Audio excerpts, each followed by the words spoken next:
Yo, what's going on? Facebook Live. It's your boy Danny. First episode of Danny's Dimensions. I have the pleasure of talking to the former WBO 140-pound champion from Brooklyn, Sure. Saddam Ali. Saddam World Kid Ali. What's up, Well, Saddam? it was a WBO 154 pound world Yeah, title. WBO Yes, 154. Yes, sir. How you doing, bro? I'm good, man. I can't complain. That's good. That's good. So, you know what I'm saying? Tell us about your background, bro. For the people that don't know about Saddam Ali. I was born and raised in the U.S. My parents are from Yemen, a Middle Eastern country. And when I was about, I would say like 4 years old, like I was just around a lot of women in my house, little cousins, just a whole lot of little girls. And my dad, I guess he'll come home from work and he'll look and he'll see me playing like patty cake with the little girls. Like he's like, whoa. Right. He's like, I gotta take my son to a man's sport. So at 5 years old, he took me to karate. So I was in karate at 5 years old, and then I did boxing at 8 years old. I started boxing at 8 years old, and then I even did gymnastics. Yo, like I did a lot. There was days that I was doing karate, boxing, and gymnastics all in one day.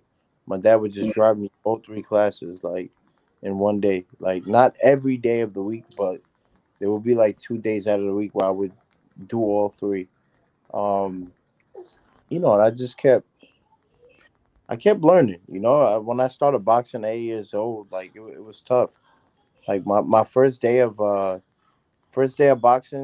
like he took me to Bed-Stuy boxing gym, Bed-Stuy Do or Die, and the coach that was there, I guess they didn't, they probably had a lot of kids that they had to work with, so they didn't really put like enough attention. So what he told me to go, like he had me by the mirror, and he's telling me to throw jabs all the way up, and then step back and throw jabs all the way back.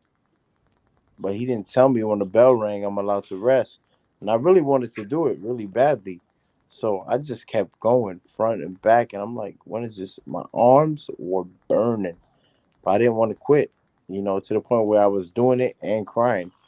And then my dad was so busy working at the store, so and it was his store was in Bed-Stuy, so like he'll drop me off and come back, and when he came back to check on me like mid workout, like he sees me like tearing up crying, and that's when I told him like it's so hard, my arms are burning. He's like, "Oh, do you stop?" I'm like, "No, I just keep going." And that's when he explained to me about the bell. He's like, "You see that? You see when that bell rings and it goes red? That's when you rest." So like when he told me that, like it helped a little bit. But like that the coach should tell me that, but he didn't. But anyway, so my first workout felt like hell, and no nobody gets good at something without practice. So Right. people understand that it's not like, oh, I joined boxing and boom, I just became a world champion one day. Like, nah, it takes a lot of work, and that goes with anything you do. It could be if you want to be a basketball player, if you want to be a football player. If it's so easy to make it to the top, like everybody would do it. So it takes a lot of work, and having that support system is very important. I have my father that really helped you. That really helps me, and yeah. So I just kept getting better and better. My dad took me everywhere, like different tournaments for the experience. I had so many karate trophies, like when I was going to the karate tournaments, and like I probably had like maybe at least like 30 karate trophies, uh, Word. like 20 boxing trophies, 10 boxing belts, maybe a little more than 10. I can't remember. Um, and that's from like just traveling to these countries, and you go against a lot of people, so it was tough. But where I found my like my hunger and why I really wanted to do it was I just wanted to be special, you know, and like we all are special. Sometimes somebody's so special in something, but he just never was able to figure out what he was special in, you know. Right. We all are special. We just got to dig for it, you know. We got to go hard Facts. and just show it, you know. And I was just trying to find my special, you know. Thank God I had the support system, you know, for my father to help me, and you know, anything I wanted to do, anything I needed, he'll get it from me, you know, and that helped a lot in my career. You know? Word, word. Also, touch a little bit more on the importance of your family. Like we talked about this before we got on the broadcast. Like the Mm-hmm. importance of your mother and father, like in your life and how they influenced you. 100%. The way you're raised is very important. It's kind of like how you would be as a person. My dad, my mom, like I was raised with love. You know, I've always felt the love. You know, I was raised respectfully. You know, there's no, you know, never let nobody pick on you, but there's no need to be bad to anybody. You know, Right, so I've been raised just to be good to all and respectful. Because I mean, that's the right way. I mean, that's the way I would respect if anybody else was like that. You know, so I think it's very important how you're raised. Um, what else was I going to touch on?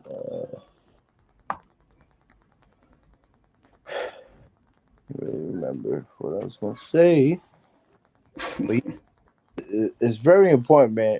The way you're raised. So I'm very very grateful for for my parents and what they've done. Um, to you know, like I like to say to all the kids, like listen to your parents, man, because like even if they annoy you, even if they like, you know, sometimes you don't want to do certain things, but really they are the ones that have best interest in you, you know. like right, like I try, like I've said this before in the past, but like there's no, you're not gonna have a best friend or a friend that's gonna want to see you, they want to see you do good, but they would prefer to be the one to do better, you know. At least right, in it's the only person that I feel like would give you the torch and want you to become bigger than themselves, even if they can do it on their own, would be a parent, you know? Like if my dad can be the biggest, baddest person in the whole wide world, like, but he knows he can just pass it on to me and let me do it, he would do that.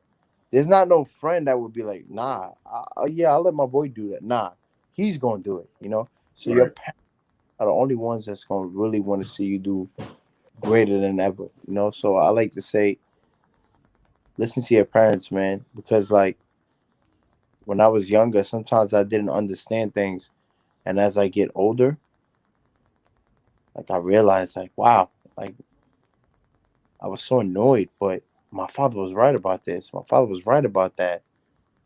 Damn, if I had listened to Right. my father about this would have never happened. Or look where look where I could have been if I didn't do that. So I'm very very big on as far as like listening to your parents, you know, because like when I see kids like come to my gym or I see a dad like bring his son, it's a really good feeling to see that, you know, because not a lot of people are blessed with that, you know. So when I see that, it's a good feeling because it makes me think of myself, you know, when I was young and I had my father taking me everywhere and helping me and trying to make me, you know, even if it's just a dad bringing his kid to a gym just for self defense, you know, because it's important, man.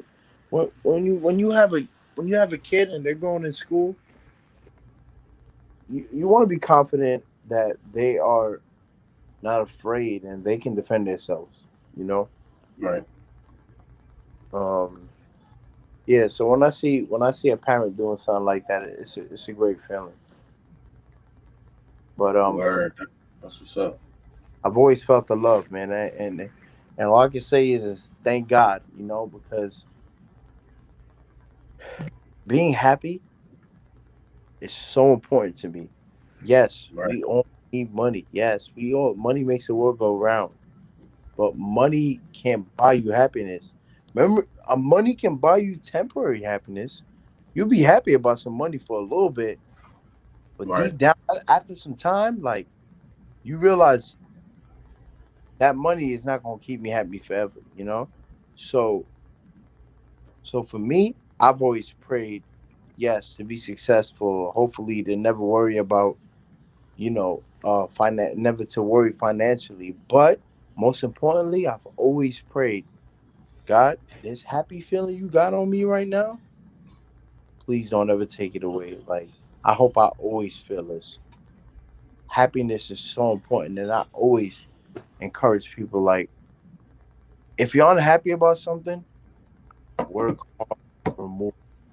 It can be a friend that's just bringing bad vibes to you. It can be a significant other, a boyfriend, a girlfriend that's stressing you out. But yo, find a way to remove it. And you don't got to remove it as in a bad way. Me, the way I am, I've always removed something the most, like, sweetest and nicest way. Sometimes you don't even know I'm removing you, but I'm removing you. It's like I'm removing myself slowly from you without you even realizing it. It's like Right. I just really got busy. Oh, my bad, bro. Like, yo, God bless you, bro. Man, I'm sorry, man. I just been really busy doing this, doing that. I hope all is well. Boom. I'm off again. But Word. I know that person. I wish him nothing bad, but he wasn't right for my circle. And I think a lot of people should have a very small circle. You can't trust a lot of people, man. You really That's a can't. fact. That's a fact. So I've always had a small circle, and whenever I felt like someone was coming in that small circle and it wasn't right, I slowly removed them from that circle without them even realizing they're being removed from it. You know what I'm saying? Right. Because I don't want to look like a bad guy. No, I don't want people to hate me. But if it just doesn't feel right, if it doesn't fit in with my life, then I gotta remove it. You know. Right. So I said that because I just want to say a small circle is very important. A lot of people is not gonna wish good for you. You know, and there's some people that won't wish bad for you, but smaller the circle, the better. My small circle was solid though. You know, I've trusted everybody that was in that circle. I never had to worry about this person stabbing my back because my circle was small for a reason. It's because my circle was small for a reason. It's because the people in that circle, I don't have to watch my back.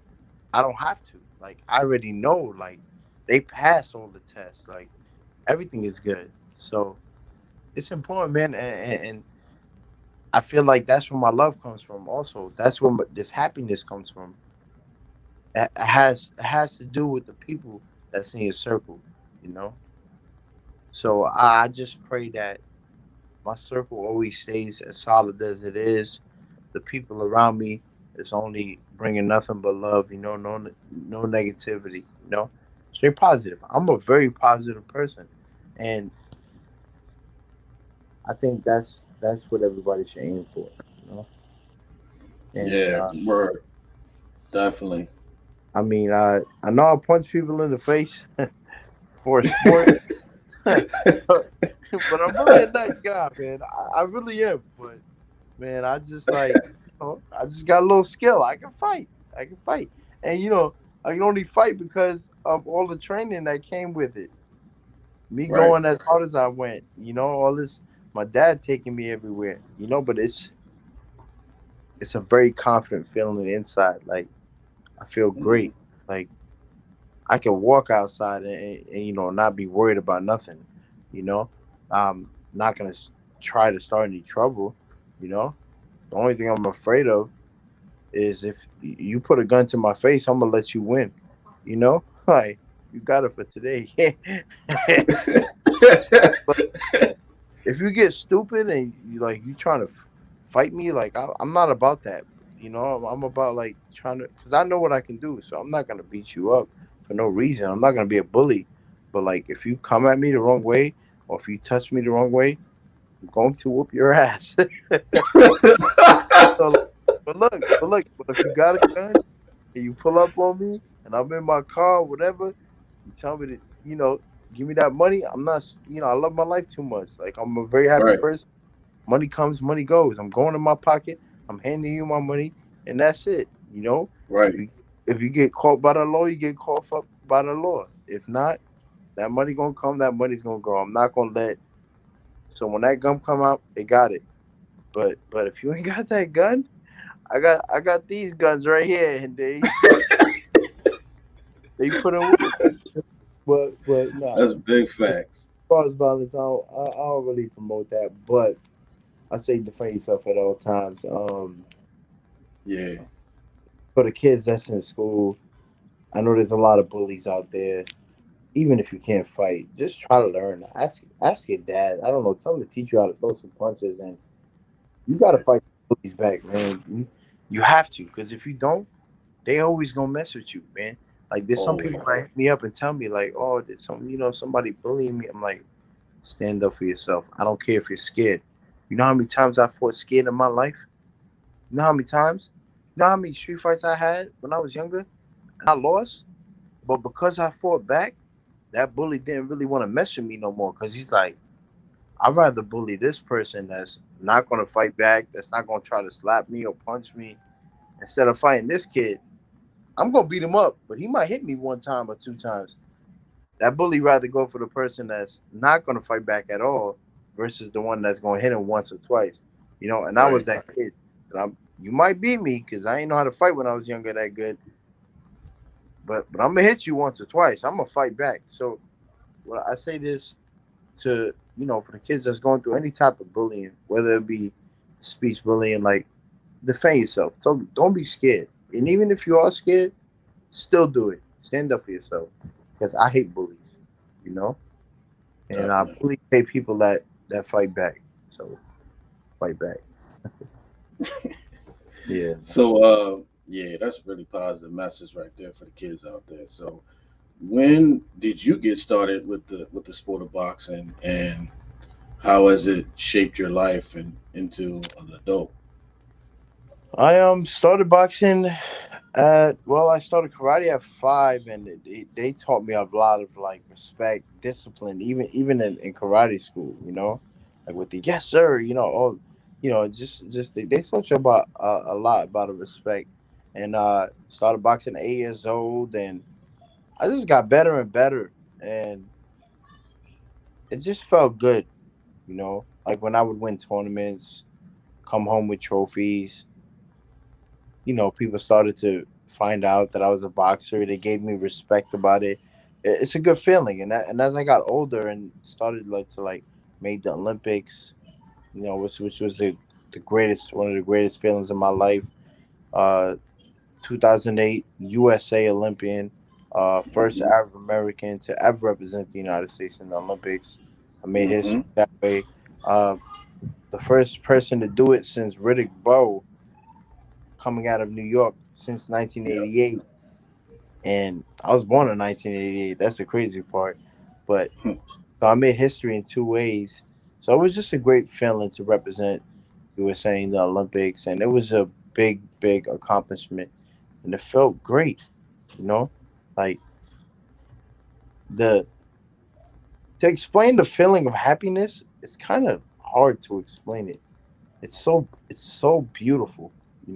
Just like some people say to explain the feeling of being in love with somebody. Like it's very big, it's very strong, right? But like I feel like happiness is the same way. Like it's very important to me. But yeah, um, it felt great to be able to accomplish those things, being an Olympian, turning pro, winning great fights, being a world champion. It just like for me, it made me look more to like God. Like God is the greatest. Allahu Akbar. I am a Muslim. We are all under one God. I respect every religion. I don't judge everybody. I don't Not everybody. I don't judge anybody, but I feel like everybody should believe that there's a God up there, you know. So I was very faithful. I would not say I am the best Muslim. Yes, we all make mistakes. I made mistakes, but my faith is there. And as I was getting this success, like I just always close my eyes and just thank God, you know, because life is hard, man. You gotta understand that life is very hard. Definitely. And a lot of people like go through so many things, and me, I can just learn something just by watching somebody do something or seeing the mistake they made and learn from that. You know, so I'm very grateful for that, and and I understand like I don't have to go through the struggle to understand the struggle. You know, Right. life is not it's not easy. It's very hard. You know, so big ups to everybody going through what they're going through and staying strong and doing what they got to do to For be ready. sure. You know? So Real it's talk. Real talk. always pray, you know, and thank God. Word. Now, like I said, you turned pro. You have some great wins under your belt. I remember seeing you a couple of times in the Klitschko undercards and some paper HBO pay-per-view undercards as you Yeah, began to make your way up, and then after you fought Vargas, and then you know Abregu, and then you get a chance to fight Miguel Cotto for the championship, for the WBO Junior Middleweight Championship, yeah, uh, at Madison Square Garden. You being a Brooklyn person from Brooklyn, and you know the Puerto Rican fans are out there cheering Cotto, Cotto. You know, we talked about that before we got on the broadcast about how like Zab Judah dealt with the same thing. So tell us about like what you dealt with and how you felt going into Madison Square Garden at that particular time. Man, it was a dream come true. You know, not only to be fighting. You know, I fought in Madison Square Garden before, but in like the Golden Gloves type thing. But you know, to be there as a professional, not only to be fighting in Madison Square Garden, but to be fighting Miguel Cotto. You know, a legend. You know, a lot of eyes will be on me. You know, I just remember walking out and I was getting some booze, and I was just shaking my head up and down, like, okay. Like y'all really don't know how hard I went. Like y'all don't know I'm about to spoil this whole party. But Right, you know, shout out to Miguel Cotto. You know, he's a legend in the Hall of Fame. But I went hard, man. I went hard. It was either him or me, and I did not want it to be me. So I mean, that was a legendary night. The training camp was so hard, man. So hard, stressful. But you know, when you want something in life, you got to work hard for it, and that's what for I did. sure. For that fight, it was a good fight. It was close, pretty close, but I felt like I clearly won. I just wanted the judges to do the right thing because sometimes they be a little off sometimes, man. So Oh yeah, I for you know sure. grateful that they did the right thing and they gave me the decision and I got some respect. You know, a lot of people was in the comments saying, "Oh, Saddam Ali's gonna get knocked out." Yep. Uh, I'm just like, all right, okay. Like, there's many times in my life where I've been counted out, but I already know what I could do. And see right here, as you see the second round, you almost had him out there. You caught him Yeah, with I the had him hurt. overhand right, and that Yeah, was whew. I What tried to was the jump. feeling? What was the feeling for that? You know, See when that? you I just slipped right there.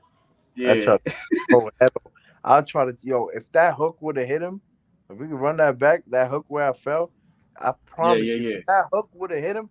Honestly, I'm glad it didn't hit him because believe me, he was. If that would have landed on his temple, on his chin, I promise you, he was going night night, like night night, night night, like.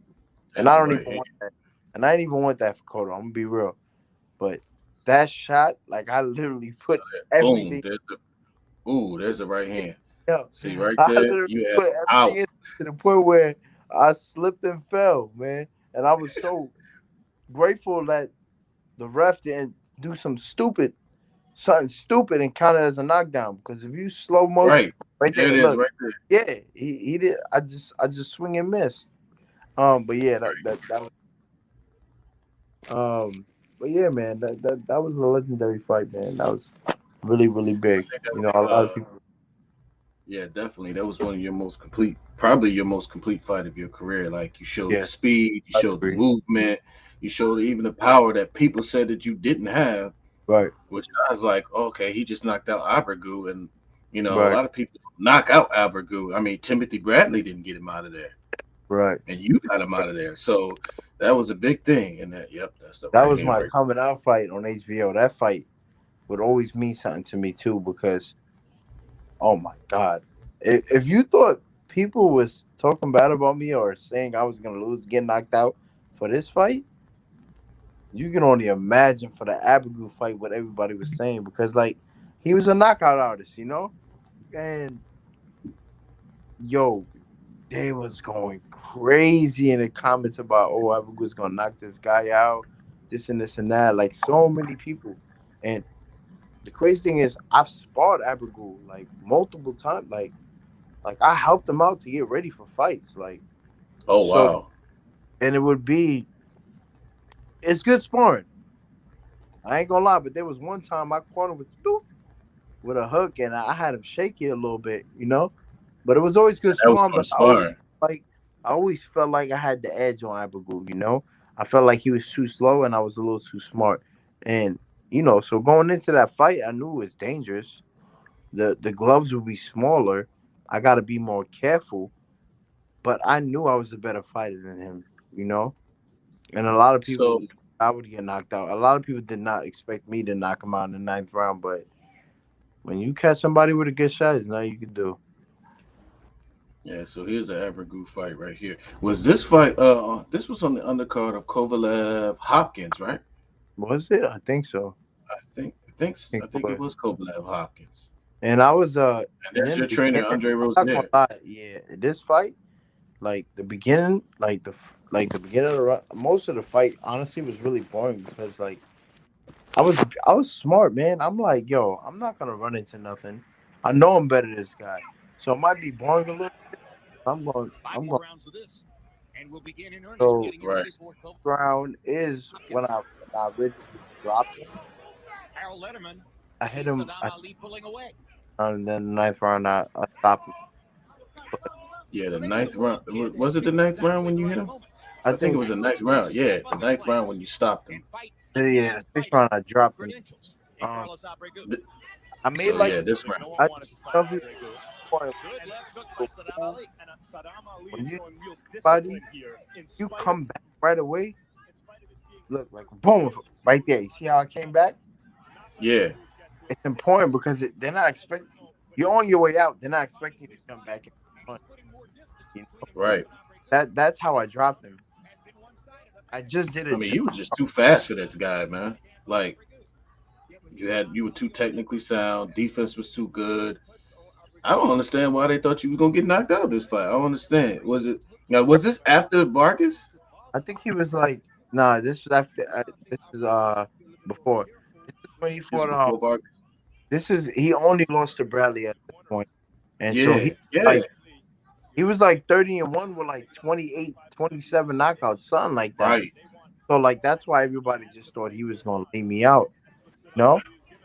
But like if you really know boxing, like a smart boxer, that got a little of everything, should be able to beat a guy like this as long as he doesn't get clipped. Yeah, as long Okay. as no mistake, he should be Good. good. Where the punch comes, where the right hand. I feel like I'm on the ropes right here. Right here. There it is. Yeah. Straight right hand, right on the button. Yeah. It's like I slid to the left a little bit and boom. Yeah, It's perfect so shot.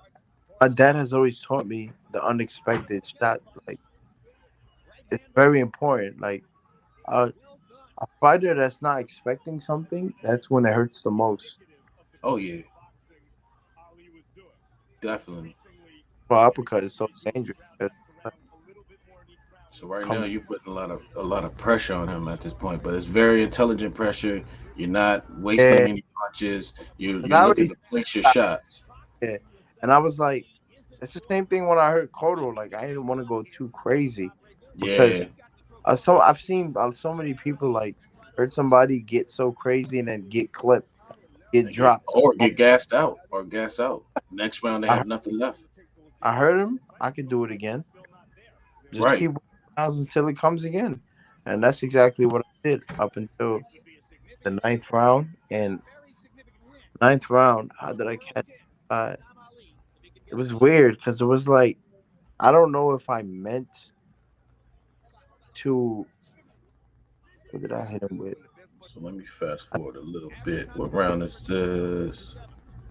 So what I did was like, if you look at it This clearly, the end of the eighth, so we'll pick it up from the end of the eighth. yeah, the middle of the eighth, right? Yeah, Yeah, middle. that's the middle of the eighth. Now, did he feel like a very strong puncher at this particular Oh, he's time? strong, like a little, like he doesn't really have no proper, real proper form, but he does punch very hard, you know. Right, But there, it was just barely times I would let him really be able to like sit down and throw it or land it right, clearly, you know. right, Like I felt like little touches here and there, but I never really let him set. Like, look, I'm not right, letting. Like, right. how You're how is coming he off gonna the ropes. how is he gonna roll up? Look how I'm moving. Look, how could he load up? My head's going this way, my head's going that way. You know, I hold him if I have to at any point. Look, hold him There it right there. is. You just said it. Yep. You just said it. I'm not stupid. Like, I know how to fight. Yep. Look, hold him And every again. time you did this, he had to reset his offense every Yep, time. yep. So he couldn't. There was nothing he could do because he was just too slow. But So yeah, you knew well, you had the speed advantage, the quickness advantage, and you made sure not to get I'm hit moving right with now. those rights. He caught me with a good punch. I don't. It's way before this. Like I can't see it, but this is the reason why I'm moving like this. He did catch me with a really good shot, and right Okay. here, I'm just pretty much trying to defend and make it out this round pretty much All without no types of punches at this difficulty. point. But yeah, that round he did great that round. The next round, what I did was see my coach going crazy on me right now. But yeah, it was like I threw like a halfway right hand, right through the hook. One of those, I either threw like a half hook and I turned it into a straight right. Boom! I threw a half right hand and turned it into a hook. Now I think it was the right hand. Yeah, I threw like a fake hook, but then I stopped it and I shot a right hand right down the pipe, and that's how I hurt him. Ooh, left hook. Right off the That that hook stopped him like 'cause he was man. coming. Great defense. Great defense. And then to set up the hook. And Yeah, that, that that hook caught, yeah, it backed him up. back up. That It made him. backed him up. But yeah, in this round, you're gonna see how I fake. I act like I was getting ready to throw a hook, and I shot a Mhm. right hand right down the pipe, and you just see his face open up like I fought him lovely. But yeah, he was trying to come hard now because that last round he was doing pretty good. Yep. Look, Yeah, he's trying to go all out here. yeah, he's trying to stop me because Ooh, caught him with a hook again. yeah, Yep, because he. there's the hook again.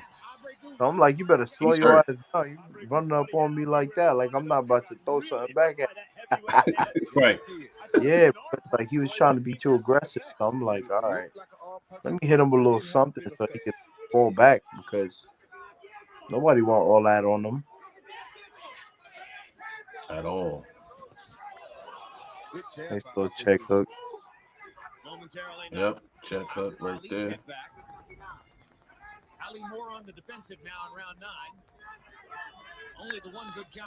I'm trying to see where that hook is gonna. Oh, Oh, it's coming. yeah, The that right hurt. hand hurt him. The right hand hurt him.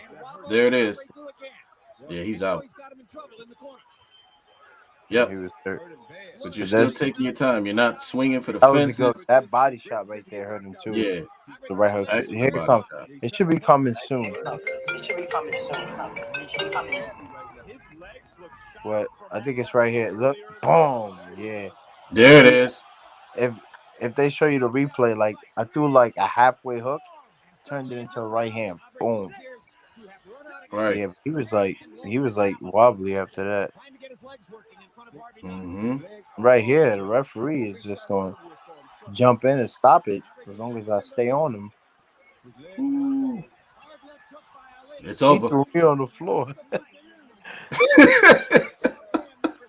Yeah, he just tossed me on. Ah, I was so happy, man. That was a big one.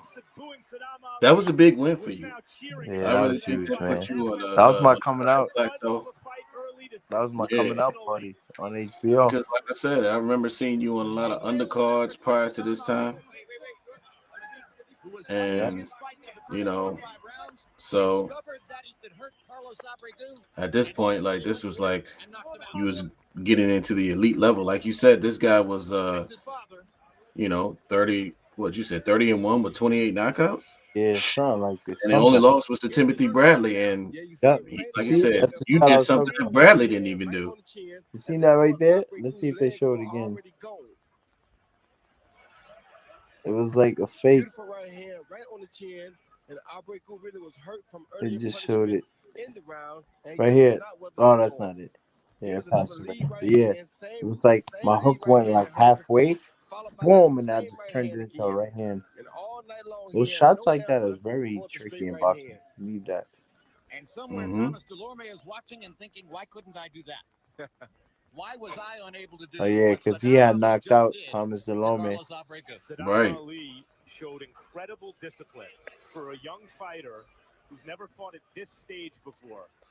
right.